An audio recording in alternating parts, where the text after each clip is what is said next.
Hey cats, it's your Midsole man, Eddbud here. I've reviewed practically every version of the Saucony Endorphin Speed model. The original's always going to hold a place in my heart. I think it was the shoe that I chose to first run in just after he'd been born. Remember the white mutant colourway? What a banger. So it's exciting to have the Endorphin Speed 5 in hand.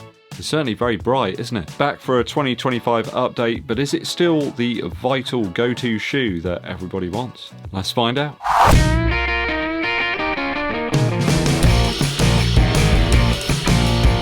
Thanks for tuning in, people. It's always appreciated. Do hit that subscribe button and give this video a thumbs up like too. Drop us a comment as well to help with that YouTube algorithm. Dankeschön.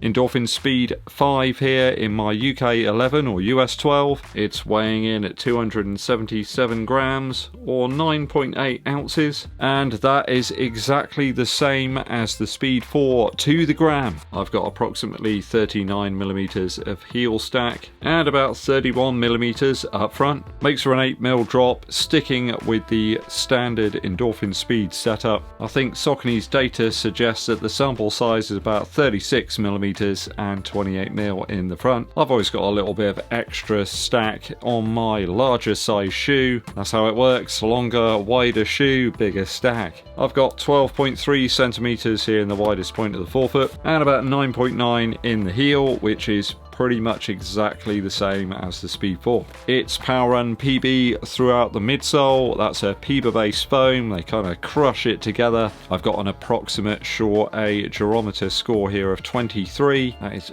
very, very soft, though it is a slightly denser foam. These have been sent by Saucony to me for review. They're not paying me to make this video though, and they're not going to vet my views before my valued viewers get to see them. We'll start with the upper first. So upper-wise, we're close here to what we had in the Speed 4, but I'm finding this a slightly nuanced, more subtle version of that upper. It's slightly less generous in terms of width in the toe box, in terms of height as well. I'm not having to cinch the laces in anywhere near as much as I did in the V4, so it's a much better fit for me here in the V5. Yeah, I think I even replaced the laces in those as well to try and improve the fit, but I'm finding I don't need to do that here. Feels a bit more refined on foot. Maybe the thickness isn't quite there to the toe box that we had in the previous one. The ankle collar is quite changed. There's a little bit more padding here. It flares up and away from the Achilles. I found it's quite curved there. It really does stay out the way. And it does remind me a little bit of some of those Pegasus models from a few years ago.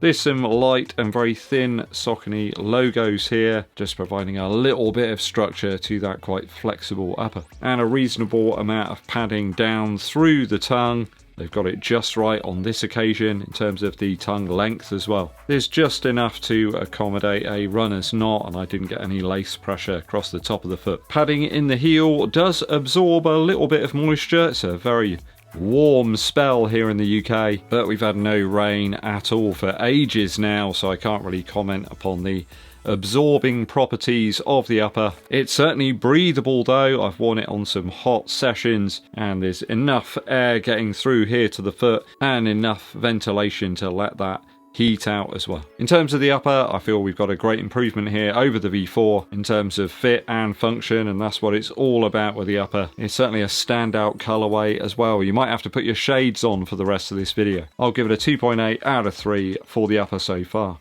Midsole. Midsole now. So we have a very similar level of cushion here as we had in the V4. There are some slight changes to the crafting, I suppose, of that midsole back here. Though I've got to be honest, I do notice the flared plate a little bit less in this shoe, and that's good. I can remember in one of the shoes, I think it was like the left foot, in the arch area, I could really feel that plate, but I don't feel it here. This is a little bit closer to the V3. There's a nice decent flex to that nylon plate that runs throughout the shoe. Doesn't feel all that weird at lower paces either. It's not overtly rigid, and as such I find this shoe is one of those that just almost fits any pace. It really is one of those sort of unicorns that just does everything pretty well. I know loads of you out there love the Endorphin Speed model as a jack of all trades, nimble enough for faster reps and intervals, and it's fine on those slower recoveries as well. Soft enough for that purpose as well. It really does just have this wonderful balance. I've always found pwrrrun PB to be one of the most resilient of those super foams. It lasts the test of time and never tears or creases, though by perhaps today's standards it's a little bit more dense than some of the others. That's due to its construction really. When you consider that the insole in this shoe does make up a good 4mm of the actual underfoot stack, it's certainly a shoe for those that favour stability perhaps over all-out squash. That said, the Endorphin Speed 5 does feel really nice when you do pick up the pace. I've always thought the name Shift was perhaps better for this model in fact, due to the pace range that it works over. It's really good at going up through the gears. I'd suggest this is similar in terms of the midsole to the Zoomfly 6. That shoe does have a bit more stack back there in the heel, and it's a touch cheaper as well than the Endorphin Speed 5. The upper again though, due to its improvement, does mean that we're getting more out of the midsole here. I'm going to give this a 2.7 midsole score so far. It depends if you want squash or something a little bit more resilient, but I think the speed will deliver on a daily basis for you. If you don't perhaps quite know what you're going to do out there in your session, this is going to really hit the spot no matter what. Outsole wise, Saucony have improved a lot of their outsoles over the last few years, and the Speed 5 is one of those. It's a continual subtle improvement each time. I think that was kind of the weak point really on the V3 and the V4. Again, we've got that multi-patterned rubber sections here, a little bit more malleable. They stand out from the exposed foam. In the heel here we do have a little bit of exposed foam. It's probably not the shoe for you if you're going to be running on gravel or loose stones, but PWRRun PB is a little bit more durable, so you may be okay. The pattern design here does a good job in terms of traction and toe off. I felt some nice consistent traction, in fact, round some corners at speed. The rubber's shallow enough that you don't get too much dirt or debris, clogging up these areas. There is a small trimmed away area here where you can see that exposed nylon plate. I can't help but think though they could have carved out even more there to perhaps relieve the weight a little bit more. The rubber does reach nice and far back here into the heel, so I think you'll get some decent durability and longevity out of these. It's just another area of improvement over the V4. I'll give it a 2.8 out of 3 for the outsole so far. Value now. So these are shoes that have been sent to me by Saucony. I do believe they're £180 on retail. That is quite pricey, but from a do-it-all perspective, can we justify that price? I think if you're buying this shoe to pretty much use it as your daily destroyer, to do sort of almost any session, then you'll get loads and loads of miles out of these. I know Tim Gross uses the Endorphin Speed model quite a lot.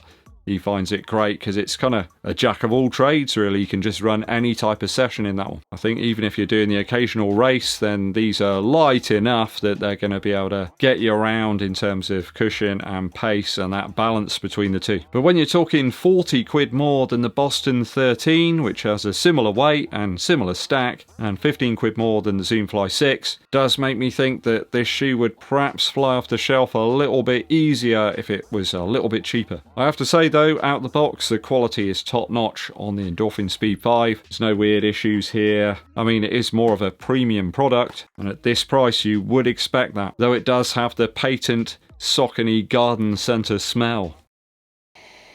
Never gets boring. It's like odour of calamine lotion actually. If you're a weird shoe fiend like me, then you'll probably really appreciate it. I see this being a very popular model though, due to the versatility, the usability and the general improvements over the V4. I'll give it a 2.8 out of 3 for value. Just wish it was a hair cheaper, and I'm still surprised to see no implementation of perhaps a softer foam core to this model, just to elevate it up against some of the other competitors. If I've totaled the scores up correctly for the Saucony Endorphin Speed 5, that gives us 11.1 out of 12.